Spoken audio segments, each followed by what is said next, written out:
Thank you.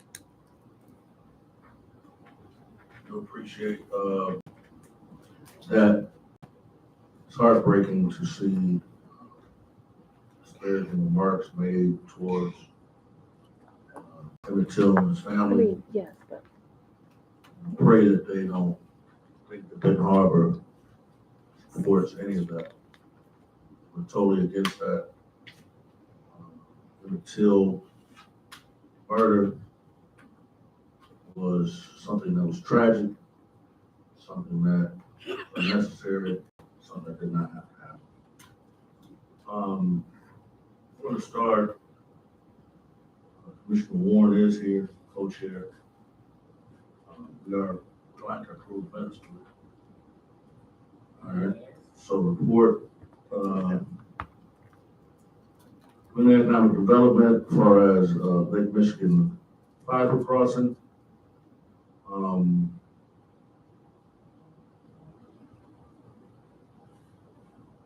Yes, sir.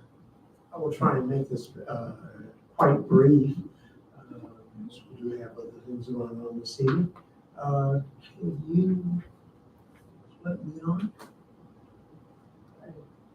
What I want to do briefly here is just to apprise you of further development. I have mentioned this before and will expand on it as things are moving along. There is a project to run fiber optic line from Chicago, the 60-mile distance across Lake Michigan, directly to Benton Harbor and St. Joe here.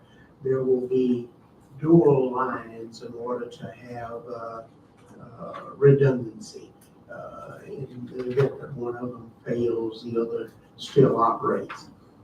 This has particular significance for the communications industry and also for the city of Benton Harbor, since we're talking about it coming here, because all existing fiber optics come out of Chicago and around Lake Michigan, following I-94 to a reasonable degree up through Gary and the other communities that are along the lakefront. Invariably, there is construction going on at different times in some of these different cities that cut the lines and interrupt the fiber optics. This is intended to eliminate that. I just have a few slides here that I'll show. Just the company that has the contract with the state of Michigan provides a lot of middle mile fiber optics across this state. Most of the programs going on in the state are. A lot of people here know what glasses. All right, let's see if I can expand it any here. Should be able to. Or is that part of the packet? This is.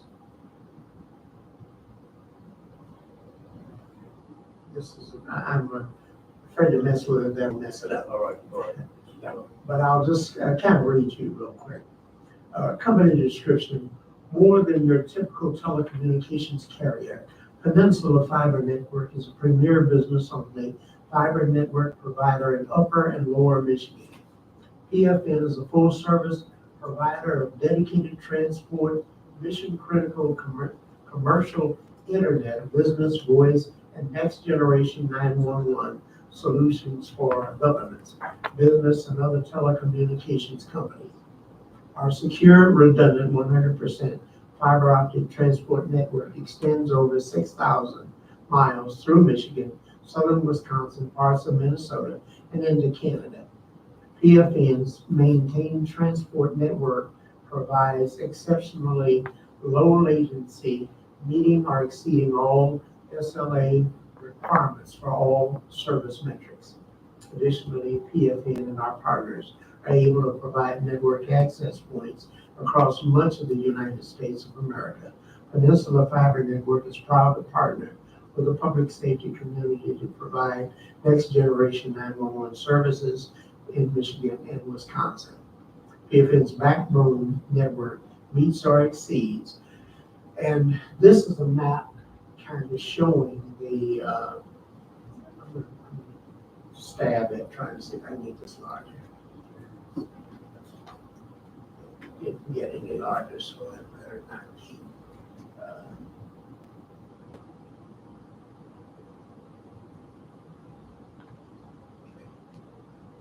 And this map at the bottom there where you see the lines that are showing, going across to Chicago, and those two lines together, one of them is running into Benton Harbor, one of them is running into St. Joe. They're actually going to be about a mile apart on the floor of Lake Michigan. So that if an anchor were to drop on one of them or something else that knocked it out, they switch over and be able to continue the service under the other. You hardly ever hear the name of PFN because they don't serve homes directly and a lot of businesses, but they're the backbone and the background. As a matter of fact, interestingly, they are part of the network that takes care of 911 on our present system and have been for some time. This basically shows the impact, who is impacted by it. Business and economic development, public safety, cellular growth and services, network redundancy, increased broadband across ISPs and anchor institutions. This one, I wish you could see it better, but this line, if you notice up at the top left-hand corner where a red line comes down, that's coming down Grand and continuing up through past Harbor Shores, and then cuts across into the downtown Benton Harbor area, and before it circles around and then starts to go to the north, where this line will run up through a number of cities and get up to just outside of Grand Rapids. 123 Net is the company that will be handling the part of the service when it goes beyond Benton Harbor. So I have been talking with them for some time about working with the city to assist us in developing what we want to accomplish as far as getting broadband here locally. We really kind of had two shots at it. One was trying to operate through the regular program for BEADS and that the state is sponsoring. And this was a unique opportunity because one thing that's special about this, because this is a line that typically will not be cut by digging or breaking or whatever, we will be the focal point, this area, for all of this side of Michigan, because this line and the fiber optic connection in this area will be continuous without problems. And we think that's going to focus the attention of many outside businesses that use fiber optics and really depend on it to look at our area. And that's part of the objective and goal that I'm trying to pursue here. Question, real quick. Yes, sir. I know most of this is happening, but I know pretty much the question is going to be, how does this benefit Benton Harbor? That's what I'm saying now. I'm attempting to get an agreement with them for them to provide service to our government businesses here, City Hall, library, Dollarine, and also trying to see if we can establish an agreement to leave an open access for the city if we later come into the money to start to provide our own community-based fiber optics where we would provide service to our citizens and so forth. Right now, we don't have the money for that part, and we can't really get them to do all of that. But if we get them to do that much, we will have done well. We're in a better position than we are now. Absolutely, far better. All right. And with that, I'll basically stop. What I will say though is that I do anticipate very shortly, as a result of the discussions that we're having, that they will request from us, and I'll be bringing forth a resolution authorizing them to do at least 2 test drills out off of Gene Clark Park there to try and determine what the soil and so forth is underneath. Because what they're anticipating doing is coming in underneath, coming out of the lake, some 60 feet or so down underneath there to come up to where the street starts back there where those houses are, and then to run under the street to where they're gonna put up an equipment shed. Thank you. All right. Any questions? Commissioner Henry? Let me get on the real understanding. So it's gonna come across the lake and come up Gene Clark and into Gene Clark Park and Graham Avenue? Underneath. Yeah, underneath. Yes. And then up to and along the Grand.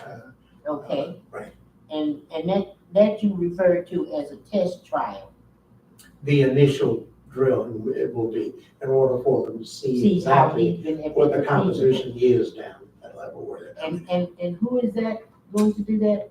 Peninsula Fiber Network, Oh, PFE. the company that Yes. they gonna do it. As a matter of fact, yesterday they did a presentation out at Lake Michigan College for everybody in the area, all the communities. And will you get that report?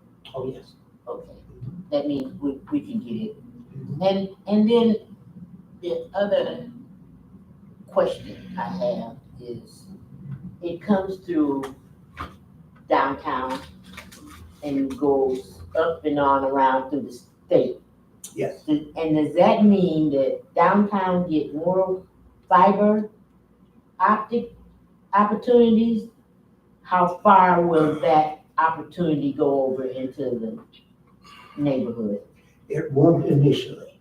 And this is, originally it was to stop out there by the lake and 123, and that was going to pick it up and take it from there. After numerous meetings and negotiations, and they sent one of their executives down here to spend a half a day with me. And we went throughout the town out to see the whole thing, and I laid out for them what I really wanted them to do, and they amended what they were going to do now to bring it downtown. And we're still discussing and negotiating, but I'm going to try and get all that I can for the benefit of the city. They understand our situation and what we're trying to do. And frankly, I just said to them, the legislation that's written for broadband considers a city such as ours that has coax cable existing all through it already as being served. And I've said to them flatly, we are not being served. I said, most of that coax cable was there when Greene County Cable operated the city. It was. And I signed off on the sale to Comcast back in the 80s. And people can barely afford the television, let alone the internet. But if we could get a real fiber optic, as I explained to them, that would enable me to go forward with plans for building smart homes where people could sit in a house here in Benton Harbor and work just as if they were sitting in an office downtown Chicago, because the speed is so instantaneous and so fast, no one would ever know. And telemedicine, teleeducation, it would open up all kinds of avenues for us, and could be the most significant thing to occur probably in this half century for the city. I totally agree with you, and I'm just so sad and heartened that it's not gonna affect the residents who, really need it much more than downtown needs it. And I know you're saying the future, Mhm. but this, to me, is another vague project. THEY, for they. Thank you. So, I'm just Well, saying it's a I will- good thing, but we don't get any support to our people who are in more need than any time. This is step one. Well, I'll contradict that real quick. Right now, Do it then, let me hear you do it. no, right now, if you do research about it, Highland Projects can get fiber optics now for about $20 a month. Anybody on food stamps can get fiber right now, $30 a month, I'm sorry, $30 a month.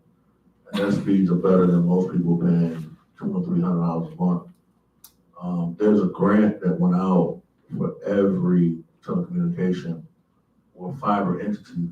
When we voted back when I think Hightower was mayor, because we said we had too much in the air, and they added the fiber optic line from here to Hager Shore to Cologne to Waterloo, continuously going down Red Arrow, as far as Red Arrow will go. And so there's fiber in the air right now that I think it was, I want to say, not Houston, it was, I can't think of the name of the company, but they ran it and we voted on it for them to be able to hang it. And they hung it all throughout our community. Benton Harbor was just a stopgap, and we voted on the easement rights. And we said that at that time, that because you had electrical lines, you had Comcast, you had AT&T, and they were putting a fiber optic up under that and running it down. Right now, if you go down Pipestone, you can see where you have 4 lines coming down. Everything you see with spool, the spool is fiber. So fiber is in the air right now, and especially in every new development that is being built, fiber is there. So there's fiber everywhere right now. The township, Benton Harbor, but we don't have municipal access to it. So there's other investors that have invested who've gotten grant dollars because of when Barack Obama came out, when I think it was No Child Left Behind or something, we wanted to put a computer in everybody's home and everybody started doing homeschooling. So everybody can access the internet. There was grant funding that went out for that. I know for a fact that there's a lot of people that got fiber in the projects, Harbor Towers, River Terrace, Island projects, Buzz projects, Vineyard projects. What they're not doing anymore is putting copper out there. I don't see any people putting copper out there anymore. And that, for fiber is something that is going on in a major, major, major way. If you go over on Colfax, right by the high school, that alley, you'll see a fiber box. If you come up some, McAllister, you'll see a fiber box. If you come up Cross Street, Catawba, you'll see fiber boxes. There's fiber everywhere in Benton Harbor, and they're building it everywhere. There's fiber bills going on everywhere. So there's access for the community, and especially if you're low to mod income, they're giving it to them at a tremendously discounted rate. Like 30, I know some people have for $20, depending on the speed. And then they give them a cell phone to go with it. So I don't think it'll be a thing that hurts the city of Benton Harbor. I think anything will help. But I think we do need to make sure that legally we do have a stipulation in there that it will grant us municipal access to our buildings, which will save us tremendously. Because if you look at the amount of money we're spending on telecommunications, first item up there, bring direct internet access to City of Benton Harbor facilities. If we look at how much we spend a month, we'll probably save about $100,000 a year. With all the buildings that we have, any kind of savings would be tremendous. We have, right now, we got about 4 or 5 different telecommunication companies that are serving us. And it's serious when you look at the amount a month that we spend for internet, for whatever. I think it'll be worth our while to take this adventure and move forward with it.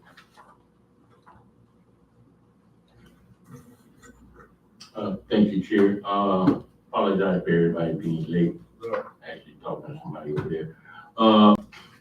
But as I was looking at this and as my colleague was stating that it's everywhere, and I started thinking, I guess that's where it comes to an advantage. You leave a place and go different places. And I started thinking in Chicago, they came up with this like years ago. I don't know if it was a test thing done by AT&T or whoever, Comcast, I don't know who it was. But it was like over by the lake. People got channels without a satellite dish and everything. They're just like, oh yeah, I just got a regular cable. And you're like, okay, I got a regular cable too. But I didn't live close to the lake. But I'm thinking, now coming back to Benton Harbor, talking to a few residents and seeing and comparing to different places I've been, Benton Harbor needs to update. But I understand when you update to one level, if you're 4 levels down, trying to say, hey, you know what? I'm tired of being on level 1, forget 2. Because 2 is still basic. Why don't we go to 3? Then that's where we get with that fear. I don't want to skip a level. This, I completely agree with it. I believe I experienced it. Because they're not going to do anything without some type of research and some actual factual data. We know that. It's communications. Thank you. DNR is not letting them mess with their water too much, like Michigan. Without some, DNR is not something that you want to play with, and doing stuff without permits and digging and all that in the water, and putting access points in the water. You can't do anything you want to do in the water without contacting DNR. People have done that. We need to report them if we find out. They explained yesterday that the first 2 years of this project is going to be dedicated to the environmental component that you're talking about, and making preparation for different species and so forth that may get disrupted between here and where they're going to. And the reason they're coming out of those locations in Chicago is 2 of the fastest servers in the nation are sitting there, and that's what they're tying into. I might also mention, kind of as Commissioner said, Benton Harbor has been sitting on fiber running underneath it for 50 years practically. Back in 1986, Evergreen Technologies came to me and made an offer for this city that they would provide fiber for the city in exchange for us giving them access through the streets and so forth. And we were in the process of trying to put that together. But as some other things you hadn't heard me mention before, I got fired in the end. But all of that cable that's coming up and down Lake Michigan that we're talking about is going right into that building over there, AT&T, and from there all over the rest. But this is good for the city in many ways. Do we have consensus to move this forward? Thank you. Thank you, Bobby. Next, we're going to talk about new business that we Park and Rec. Is there anything new for Park and Recs? Anybody represent Parks and Recs? Not specifically at this evening. We will be bringing something within the next couple of meetings on y'all go require. Please, let's do that. And I do have something next meeting I want to discuss for the Parks and Rec, that we will coordinate. Next, we have the approval for cross-connection ordinance. This is not, can I say this? This is not cross-connect to St. Joe. Am I right? That's correct. It's just cross-connect ordinance saying that we cannot get any contamination in our water. If cross-connect is opened up, nobody can shoot anything they want to in our water system. If it ever happens, to happen in a crisis, that cross-connect is opened up, we have certain ramifications and specifications that they have to go by in order to do that. And this is the ordinance that's necessary for us to put that in place. Is that correct? That's correct. Eagle required us to sample 50 different users to ascertain for certain that they don't have other connections that tie into the water system where some contaminated water could back up into our system. And basically what it's really about is backflow preventers. Thank you. City Attorney, have you looked at that? I have, and you know what? I looked at this before it went out to you, but the city clerk made a really good suggestion, and that is that we include the definitions from the state regulation in the ordinance. So I'd like you to consider allowing us to amend this and put the definition for backflow and for unprotected cross connection in the ordinance. I think it makes more sense. We're reading about these words, but there's no definition. Even though we refer to state law, I think it's about the ease of reading for the citizens. I don't want the citizens to have to go and look up state law to know what backflow is and what a cross connection is. So that is something I probably should have caught on the front end, but I'm asking you to approve it with that addition. So we can approve with that amendment, and that amendment will be added before the city council. Yes, and it will be the exact language taken from state law. So we are not going to change that. It'll be exactly taken from the state regulations. All right? Any disagreement with that, city manager? Whatsoever. Support it fully. Thank you. Commissioner Henry? I just want some clarity for the citizen.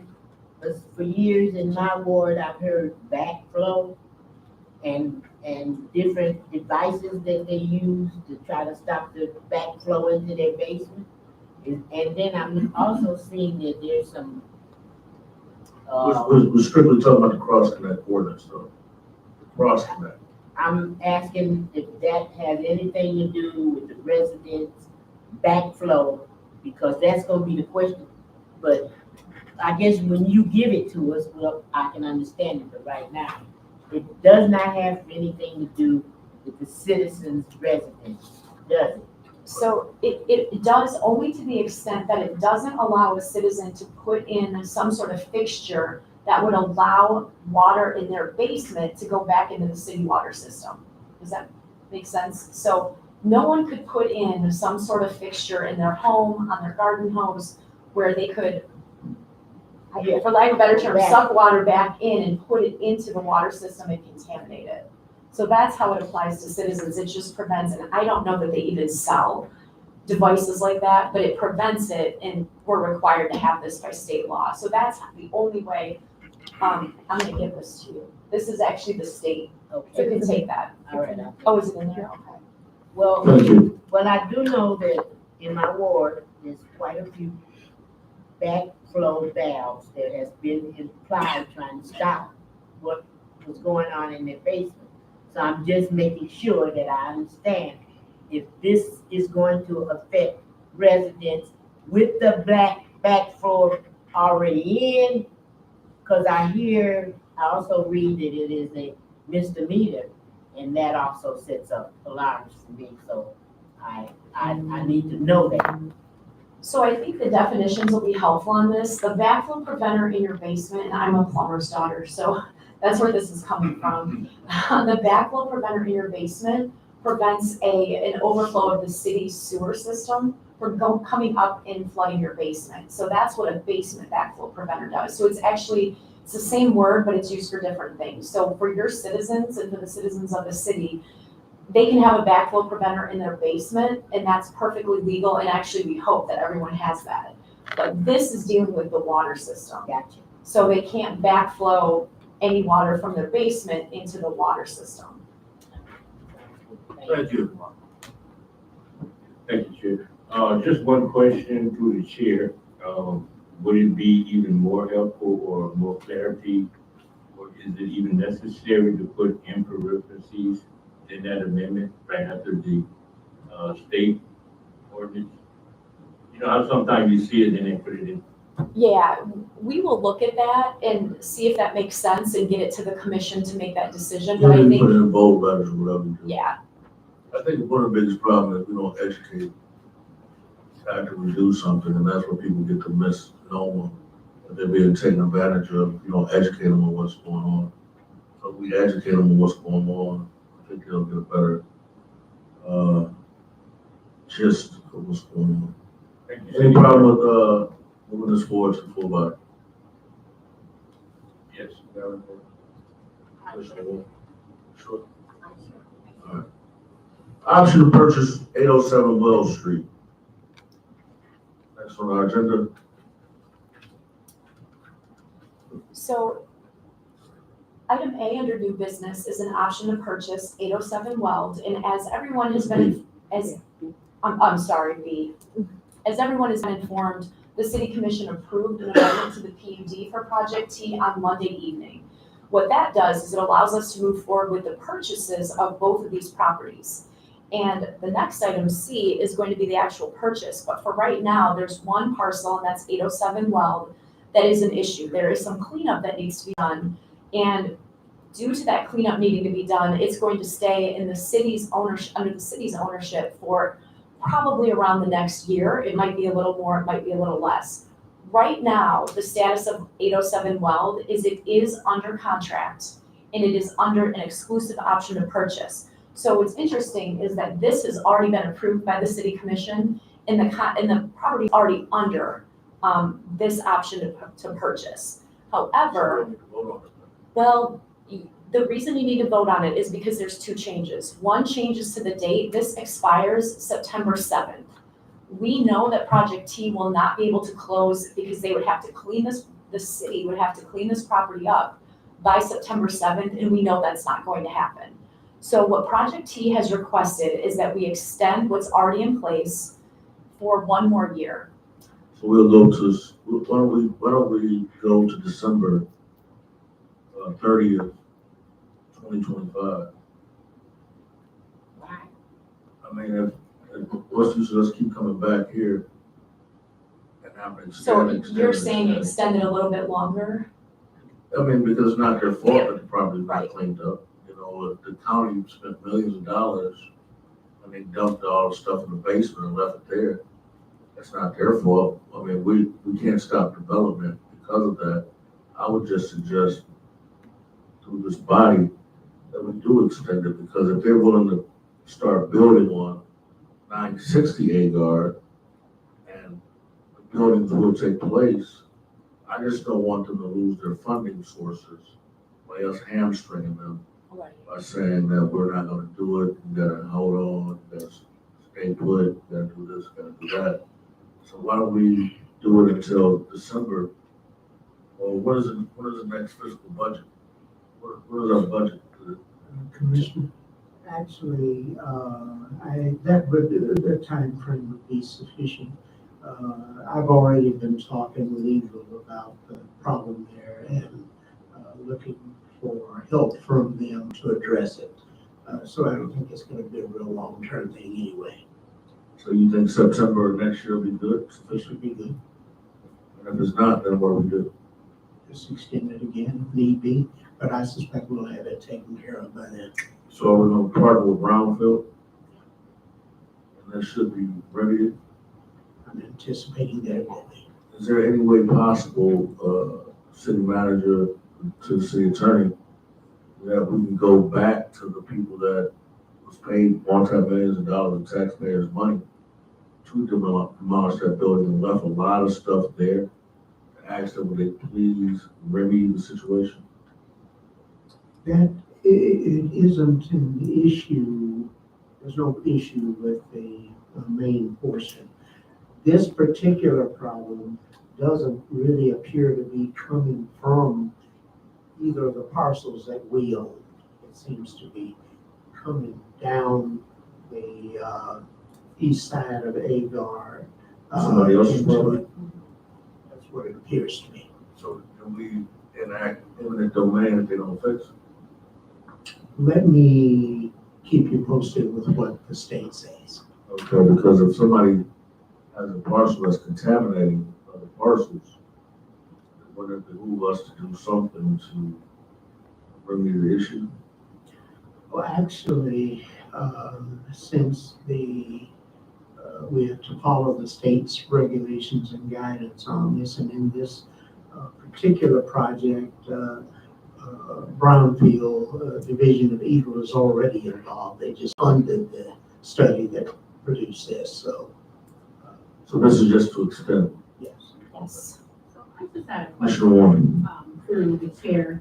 So, Mr. Little, if this is coming off another property, even when this is remedied, wouldn't this little property continue to contaminate it? Or are you saying that Eagle's working separately with the other property owner? They haven't gotten to the point yet of being able to deal with how they're going to address it, or even the source, for sure. So we have to wait until they get there with it. But I'm sure they have some regulations that will be impacted by that, regardless of whose property it's on. And just as kind of a broad overview for the audience too, one reason we have a brownfield program in Michigan is because a lot of the people that have contaminated properties in the past are long gone. The companies bought the land, they're defunct, no one still is here to go after. There's no one to sue, there's no one to go after for that money. So that's why the state set up brownfields, so that we would have a remedy. Rather than just be left with, oh, you just have to figure it out and clean it up. This gives us something that we can work with the state, the funds are there. So we may not be able to go back on former owners. It could be a company that has been out of business 50 years that's found to be the source, if they're able to trace the source at this point. But the good news for all of us is that there is a brownfield program in Michigan, and we'll be able to work with that program to get this cleaned up and get it in a buildable format for Project T. I definitely appreciate having an attorney here today. Any problem with moving us forward and giving them an extension project? Hearing none, the next item of business is the purchase agreement for 968 Yard. So this is a purchase agreement, and as we mentioned with the previous topic, AGARD is under an option to purchase until September 7th. Under the option to purchase, the Project T has to get us a purchase and sale agreement within 60 days of closing, if not sooner. They did it much sooner. So we have an agreement before you, and what I'm gonna do for time purposes, I'm gonna go through the highlights on here. So I'll start by saying this is a standard purchase and sale agreement. This is something that we see for most commercial developments. And if you look on page 1, sections D and E go into some detail, because this project's a little bit different. It was supposed to be a sale of 2 parcels, and now it's a sale of 1, and then a later sale of another. So we address that issue in section D and E. It talks about the site plan. It talks about the fact that the site plan was amended, and we actually make that amended site plan from May 20th, from the commission meeting, an exhibit, so that there's no confusion in the future as to what was approved. Now, if you look at section E, it talks about the fact that the sale is 2 separate parcels, that this is 1 of 2. So it's essentially sale 1 of 2. And it talks about the option. The option that you just approved, which is why it was first, is also an exhibit. And the reason we did it this way is we if none of us are here in 10 years and someone looks at this, we want them to have a complete understanding of what we were talking about. So those 2 documents are attached to this. If you move on to page 2, Article 2, that's the purchase price. That was already determined by an appraisal. If you look at Article 4, inspection, this date is important. They have until August 15th of 2024 to do any inspections they want on the property. Now we know, because we're talking about brownfield, that they've already done all of the environmental testing they want to do, but they may want to go out and do a topographical survey. They may want to go out there and test the soil and see, the strength of the concrete they need to put down for a driveway. they have the right to do all of that. And in here, it says that if somebody gets hurt, they're assuming liability. So the city wouldn't be liable if someone was out there performing tests, and that's very standard in these types of agreements. But that inspection period ends on August 15th of 2024. So if they are going to terminate for any reason, if they're going to say, we found something and we can't do the project, and we don't anticipate that, but we have to have that date in there, and that date is August 15th of 2024. Is that an agreeable date to make sure that they are having enough time to do Yes, whatever they so need to do? everything in this document has been approved by the attorney for Project T. I talked to her today and she has approved of all of this. So if we go on and we move to section 4.4, another really important section, the sale is as is. And it says in here, to the maximum extent permitted by applicable law and except for seller's written representation stated in Exhibit D. That says C, it should be Exhibit D, so I'm gonna make note of that and change it for the city commission.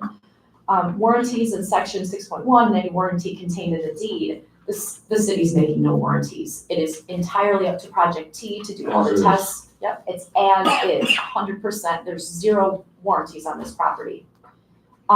Let's move on to Article 5. The reason that August 15th date was important, and the reason I brought it up is because under Article 5 closing, the closing has to take place within 30 days of the end of the inspection period. So if they have not terminated the sale, which of course we do not expect, the sale would take place 30 days from August 15th. Now in here, that last sentence does say that if there's an issue, sometimes there's a scheduling issue, sometimes there's an issue with the title company, they can extend for an additional 21-day period, and that's, again, very standard.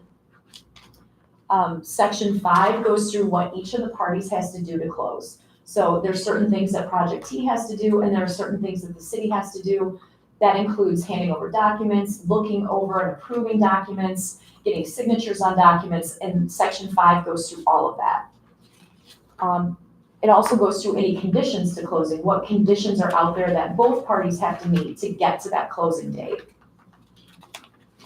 So we're gonna go on.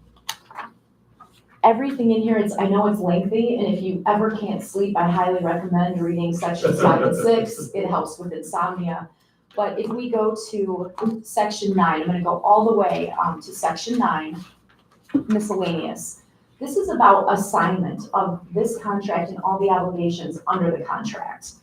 So what it says in here is that Project T can only assign its rights under this agreement with the seller, meaning with the city's prior written consent, to an entity owned or controlled by the originally named purchaser or any of its principals or affiliates. And I want to point out why that is in here. I know there's some concern when you initially read this, you think, well, why would they transfer the agreement? Why would it be assigned? But this is really important because there are programs out there and there are people that are better than me at accounting that will say, if you do certain things with different entities, there are tax credits available. This project, I suspect, will have tax credits available, and the accountant for Project T will say, you need to set up a separate entity to be qualified for these tax credits. There's no reason that the city would ever say no to that, particularly because I talked to counsel this afternoon, and this did not make it in here, but counsel for Project T verified that Project T would still remain on the hook, and we can put a sentence in here to that effect, so that is the one change we're going to make. Project T will remain on the hook for every obligation. So even if, Can we make sure that's in there? yes, and that's why I wanted to bring it up in public for everyone to hear. Project T is on the hook and they are responsible even if there's an entity set up to collect tax credits. And that is, again, very standard, nothing unusual about that, but I wanted to point that out because that language makes people nervous sometimes, but that's very common. We can't blame projects for trying to qualify for all of the grants and all of the credits that they're entitled to by law. So this is something that would really help them. Other than that, everything in here is standard language. I'm happy to entertain any questions if there are any. I do plan on doing a very brief memo to the commissioners. Again, good reading before bed if you have insomnia. Just kind of going over the fact that this is a standard purchase and sale agreement. It's been negotiated, it's been looked at by staff. Project T has agreed to what's in here, and we're going to actually add a sentence to strengthen it on behalf of the city so that we're making it clear if there is a transfer, Project T is still liable and responsible for all of the obligations in this agreement. I wanna, And also, we would have to approve it. Yes, I wanna say this, out of the last 13 years of me being over this committee, this is the first time I've had an attorney here,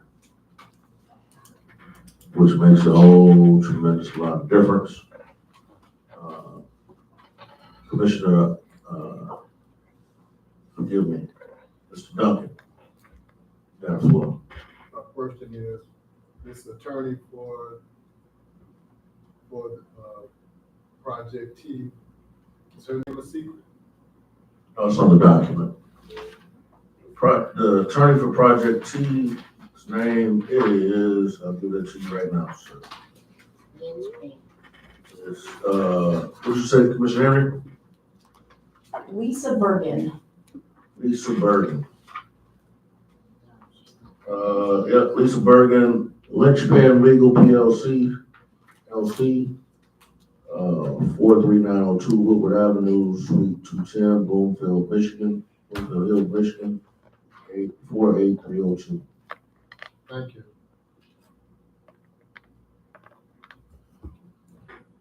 Any other questions? And there's none, do I have consensus to move this forward to the full body? Thank you, Commissioner Warren, thank you, Commissioner Edwards. That being all, say in church, we're gonna stand. Have a great day. Any questions, any comments from any residents, have anything you want to add? Take away from, or go along with, I see a big PGA, you gonna present that tonight? No, this was presented. Oh, you already presented it? No.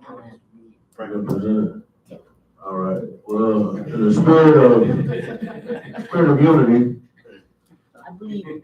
I think that we are, I want to appreciate city attorney and our city manager. And also I want to recognize, Director of, Habitat for Humanity, Ms. Erin, that's her name? What's her name? Erin Hudson. Erin Hudson, that's her name. Ms. Erin Hudson, Great job. for coming. Y'all telling me her name, I've been going for over 20, over 23 years. We have the same godson, I think we do. I think we do, I don't know if it's the same one, but, she is doing a phenomenal job down there, and I want to say publicly that, I mean this from the bottom of my heart, that Habitat for Humanity have pulled out of Ben Harbor. They refused to build in Ben Harbor because they had so many roadblocks, red tape, taxes were too high. And one day we contacted Ms. Hudson. They were building in Bridgman. I said, well, if they're building in Bridgman, why not build in Ben Harbor? And she committed to coming back to Ben Harbor, bringing this project back to Ben Harbor, building, and they've kept their word. And I looked at that property yesterday, well, not yesterday, on Sunday. That property, if we do a development out there, that's a gold mine. And we need more tax-paying residents. It's gonna be something that's better for the community, something that's better for the residents. And I do commend this body for getting it done and making it happen. And I want to welcome back Habitat for Humanity. And this is not a joke when I say this, and it's not a game. When you purchase a house in Ben Harbor and you have a rate of inflation and it hits, your escrow goes up to a point to where it could be unaffordable. My real estate agent, when I bought my house, told me, why don't you buy a house somewhere else? Because you'll pay a much less tax. Pay $4,000 a year in taxes on my house. 4,000, I'm not talking about estimate. I pay 4,000 on the house I live in, not other houses in the home. So if you're paying that much money just in taxes, and you have it in your escrow account, that money comes out every month, an extra $300 and some odd dollars or $290 that goes directly. So if somebody puts rubbish or somebody says that you owe this or that, and the bank automatically adjusts your escrow because they have a projection that they're gonna need more money. A lot of those people over there at Habitat lost their homes. Is that correct, Ms. Hudson? I don't want to speak out of turn. People lost homes Some because, did, huh? some did, but we work with our families to try to keep that from happening. But some lost their homes because they could not afford the taxes. So it's not a joke or a game when we keep putting assessments on people and saying that they keep, need more and more and more and more assessments. And you're already paying for income tax, you gotta pay for your house tax, you gotta pay for the water. And I mean, and there's a difference in being the highest unemployed, one of the highest unemployed cities in the state and the highest taxed in the state. Those are two numbers that you want to research, look it up. As the beloved city attorney said, if you have insomnia going to sleep, research who's the highest tax in the state of Michigan as far as property tax. And look at who's the highest unemployed. You'll find that those numbers should not be where they're at. There's some numbers you don't want to be number one. That's right. And so when you're a young person working a steady job that's not 20, and you know, the saddest thing is, I'm not gonna go on because I know y'all want to get to the concert, but jobs are not giving pensions anymore. Most jobs are not even giving 401ks. People are working just to survive. And when you taxing them and maxing them out, it's hard.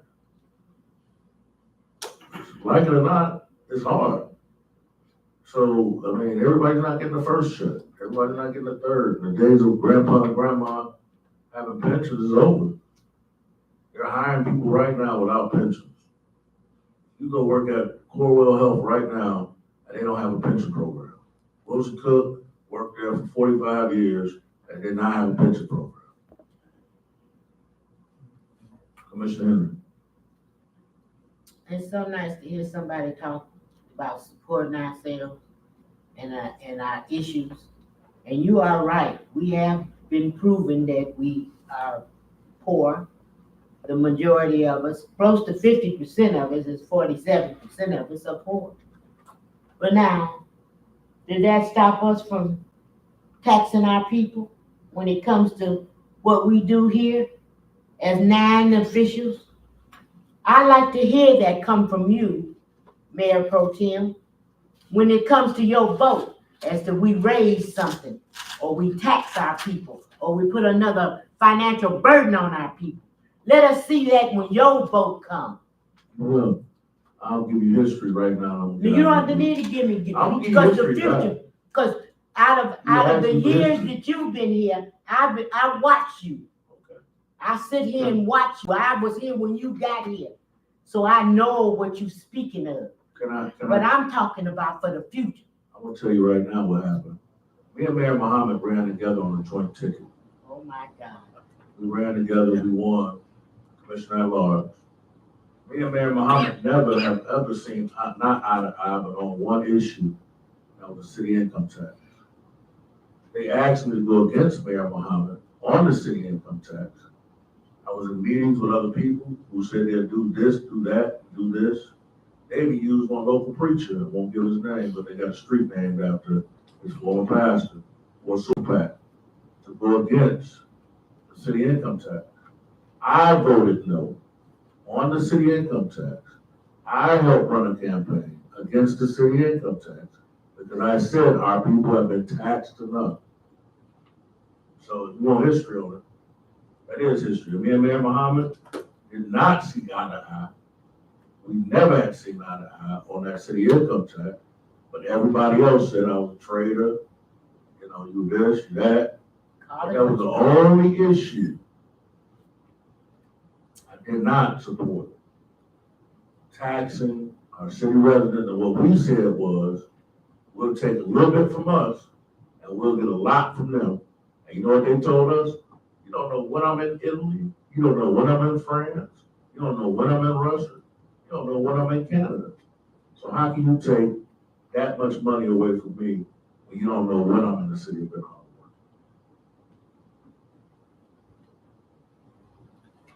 I didn't vote for the city of Ben Harbor. Thanks for telling the people that, because they did. That's the reason why we got it. That the people voted for it.